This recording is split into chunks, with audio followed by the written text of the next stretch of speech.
est-ce que la chirurgie plastique ou esthétique devient dangereuse?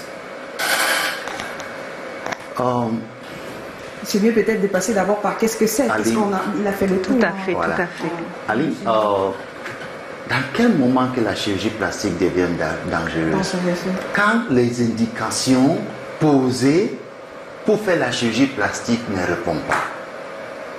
Par exemple, des gens qui sont obèses, morbiditement obèses. Excessivement obèses. Expression anglaise. Oui. Obèse. Une obésité morbide. Obésité morbide. Il ne faut pas faire la chirurgie plastique. Tout à fait. Il faut faire la chirurgie bariatrique qui fait partie de la chirurgie digestive. Ah, tout à fait. Il faut faire la chirurgie bariatrique. Tout à la fait. chirurgie bariatrique va vous aider à fondre. En fait, pourquoi on fait la chirurgie bariatrique?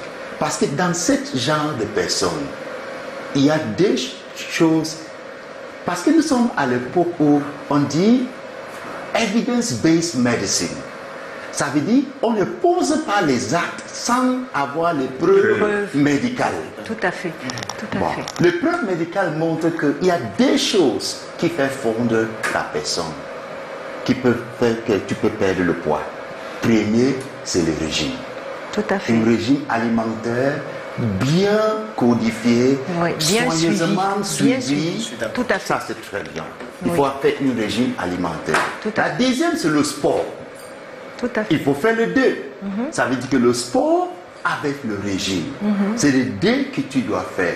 Mais qui fait ça? C'est des gens qui sont à peu près les poids moyen et presque idéal. Voilà. Ce n'est pas les gens qui sont obèses. Comme ça ne fonctionne pas avec eux. Il y a une preuve scientifique.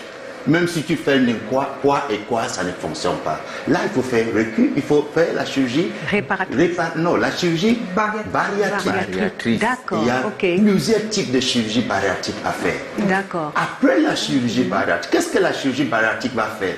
La chirurgie bariatrique va aider cette personne à perdre le poids rapidement, mais ça ne remplace pas le sport. On va les encourager toujours. Et continue à faire le sport le temps que la chirurgie bariatrique fait son travail pour faire assister cette personne à perdre le poids rapidement. Mais quand vous parlez d'excès de peau, c'est ça. Il faut d'abord connaître, tu as excès de peau, pourquoi? Avant de poser question, qu'est-ce que tu vas faire avec cet excès de peau? Il a bien répondu. Il a dit, il y a certaines personnes qu'on peut gérer l'excès de peau par le moyen sportif. C'est correct. Oui. Certaines personnes, ce n'est pas la qualité des personnes qui perdent 50 kilos. Tout à fait. Ça ne peut pas pas possible. Ça, c'est des gens que les poids sont pratiquement dans le poids idéal. Oui, tout à fait. Ils ont un peu de poids. Un peu dans bon point.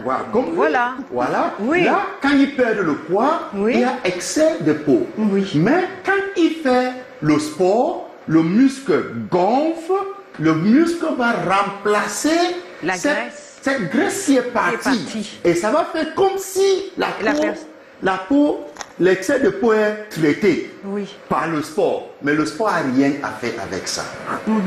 Il faut plutôt faire la médecine esthétique. Voilà, il y a certaines choses qu'on fait pour essayer d'apporter le d'améliorer. Exactement. C'est ça que je dis, il faut d'abord connaître pourquoi cette personne a cet excès de peau. Si tu ne connais pas, alors, tu ne peux pas la lui traiter. Vous avez dit que c'est donc dangereux pour les personnes obèses. Oui. Là, on a noté. Morbide. En obésité morbide. Il ne faut pas pratiquer la chirurgie plastique. Aspirer ou bien couper une certaine quantité de graisse une fois d'emblée chez un malade. C'est quoi par exemple? Par exemple, il ne faut pas aller plus de 25 kilos. Certaines personnes, même en Europe, on dit non, il ne faut pas aller plus de 10 litres de graisse. Tu pars dans certains hôpitaux, on dit non, pourquoi? C'est déjà parce qu'il y a un compromis sur le système cardiovasculaire. Ça augmente le taux des complications. D'accord. C'est ça, ils disent, il faut savoir qu'il y a différents plateaux techniques pour les différentes procédures à faire. Si vous allez aspirer plus de 10 litres de graisse, ça doit être fait dans un milieu hospitalier, là où il y a une anesthésie chevronnée, que le malade va s'endormir sur anesthésie générale, hein, qu'il y a un suivi post-opératoire très étroit, avec une bonne réanimation. Si tu n'as pas ça, il ne faut même pas oser à faire. Parce que tu cherches directement la mort de ces patients. Et tu sais, je ne veux pas citer, mais il y a des présidents africains qui ont perdu les femmes dans des grands hôpitaux européens à cause de la liposuction. Ah, d'accord. Voilà, parce qu'ils n'ont pas suivi. Le protocole, Voilà en le fait. protocole. Ah, d'accord. Quand tu ne suis pas le protocole, ils ne blaguent pas. D'accord. Il va te faire descendre.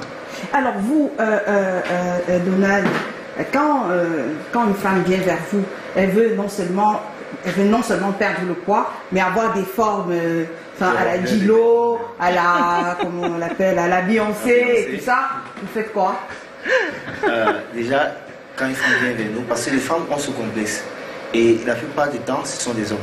Qui viennent vers vous, qu'est-ce que vous faites? Qu'est-ce qu'on fait? Bon, c'est le travail, il faut juste travailler. Bon, maintenant, ça dépend. La question, c'est que tu veux payer combien de kilos, quels sont tes objectifs à atteindre, et dans ce objectif. Maintenant, dans une durée. Mais tout se fait sur une durée. Il y a une durée pour cela. Mais quand vous vous rendez compte que la personne en face de vous est en train de vous poser quelque chose qui est irréaliste, vous réagissez comment?